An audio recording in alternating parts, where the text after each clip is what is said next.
Welcome to Influential Entrepreneurs, bringing you interviews with elite business leaders and experts, sharing tips and strategies for elevating your business to the next level. Here's your host, Mike Saunders.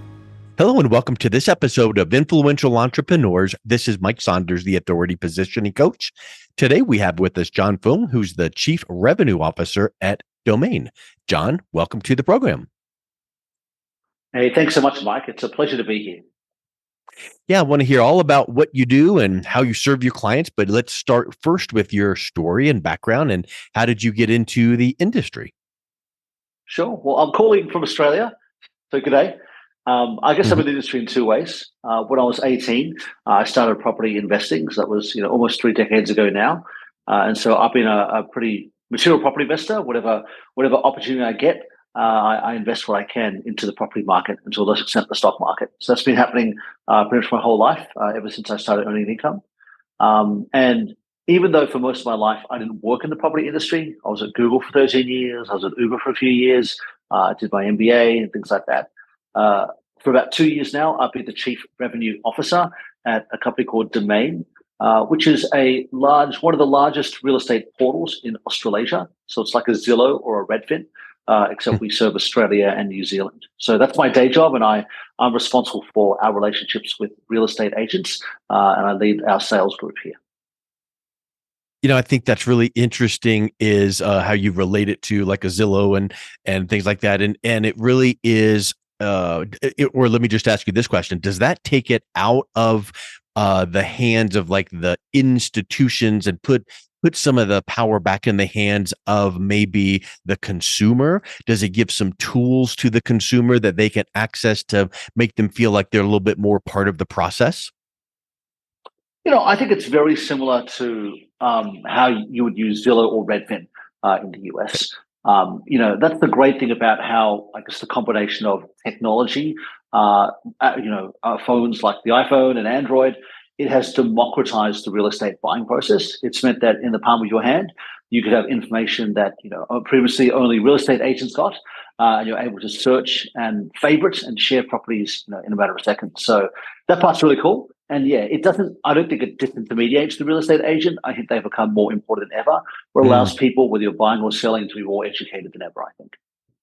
Yeah. And the power in our fingertips, you go searching for a car to buy, you show up to the dealership with all the knowledge that you've searched online. Same now these days with real estate. So talk a little bit about the property journey when someone is interested in moving, buying a home, selling a home. What does your tool provide to them? The way that we think about the property journey is it starts years before you're ready to buy or sell. So we have a pretty material, media arm. We partner with the biggest newspapers here in Australia, and we are writing lots of articles about property. How to buy property, what properties are selling, property advice. And actually in Australia, property is even more, popular than it is in the US. People are always thinking about it. You're at a barbecue, you're at a party, you're thinking about property. What's up with house prices? What are you doing with your property? And so that journey for us begins, when you're like me, all those decades ago, when you're 18 and you're thinking of getting your first rental, or you're moving a house, or you've got your first income and think of either getting a place to live in or a place to invest in. We want to engage you in that journey with our media articles, and then you'll start to use our app as well. And so it means that by the time you're ready to make a big purchase or sell your house, that you're very, very familiar with how to do property, that you're warmed up. And so at that point in time, we have, for example, the population of Australia is 25, 30 million. We have 7 million people using our app every month in Australia. That's, the majority of folks, who are adults and are in that range of looking for a house. So, even though only about 500,000 Australians are actively looking for a house at any given time, you've got many multiples that using the app, getting interested, getting warmed up, educating themselves. So we see ourselves as instrumental to the property journey, especially when you're buying or selling, but for all those years in between. Yeah, I think that really is true. I've heard a statistic before that no matter what the industry is, over 90% of the people that are in your target audience are not ready to do whatever it is that you're looking to have them to do right now. 3 to 5 to 7% are right now. Well, all the other people need a tool that is helpful, like what you have. Teach them, educate them, have them start dreaming, thinking. So it really does become where you become relied upon. And then when those people now start, zeroing in on the timeline of ending that journey of searching into now, let's take the next step, you're the obvious choice. Yeah, I think it's a good way of thinking about it. And you're right, it applies to many industries. So in this case, for us as a real estate technology provider, it's the 95% of the time that you're not buying a house that we, help you get really good for that 5% when you're ready to go. And I think a lot of great real estate agents do the same thing. It's how they nurture, how they keep in touch with you, how they send you information for those years where you're not looking to buy a house or sell a house. So when you are ready, you go to them. It makes me think of other analogies. I think of self-defense, right? You might spend years and years of training for something that only happen once or twice in your life. A time when you need to use your reactions or your senses. So or whether that's true of a game. You're a football player. You train for 40 hours a week. For a 1 hour game. So I think all these analogies are very good about there's preseason and game time's actually really short. 100%. And you need to be on your sharpest behavior. I guess we can't continue a conversation these days about technology without bringing into the conversation artificial intelligence and AI. What are you guys seeing in the industry, how AI is helping with what you're providing to your clients? Yeah, it's very interesting because things like AI have this, I'll call it like the sexy start, right? Mm-hmm. AI came out, ChatGPT came out, almost a year ago. It went from 0 to 100 million users in 5 months. It was going to change everything. And I think it still will. But the interesting is I speak to a lot of real estate agents.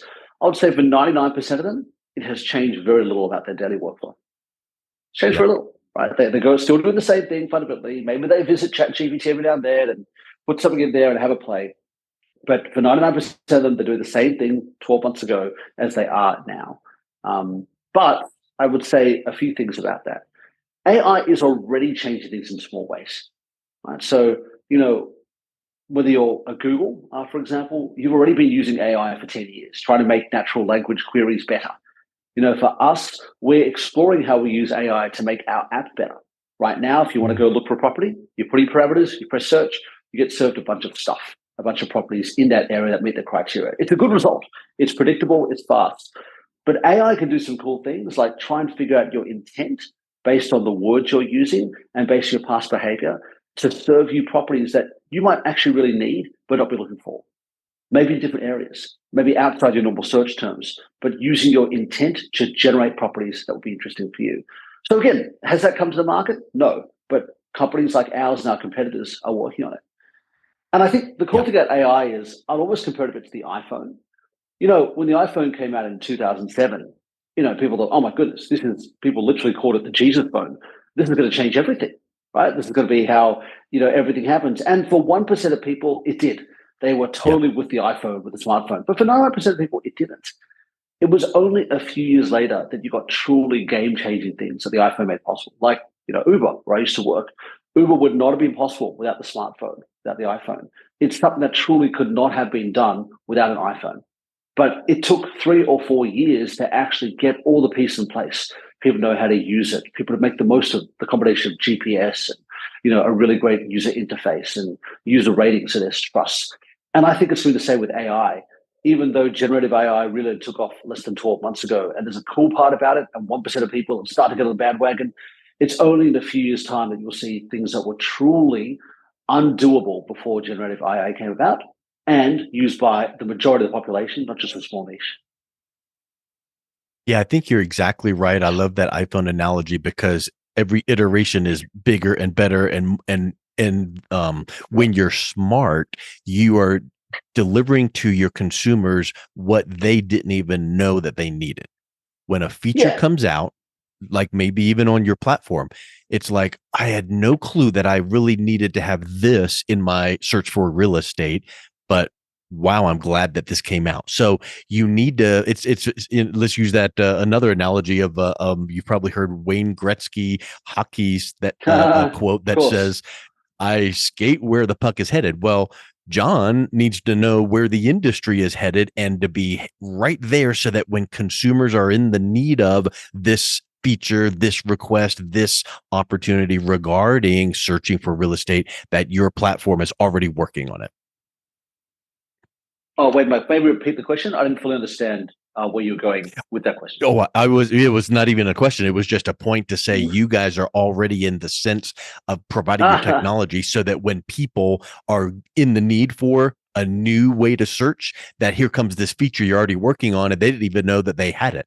So I think what I would ask now is are some of the things that you feel like could be not that's in the works, not as coming out tomorrow, but what are some of the things that some people searching for real estate may need? Where could the industry go in the future?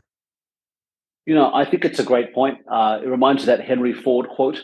If I asked people what they wanted, they would have said a faster horse. Yes. And he was the one to come up with the first car.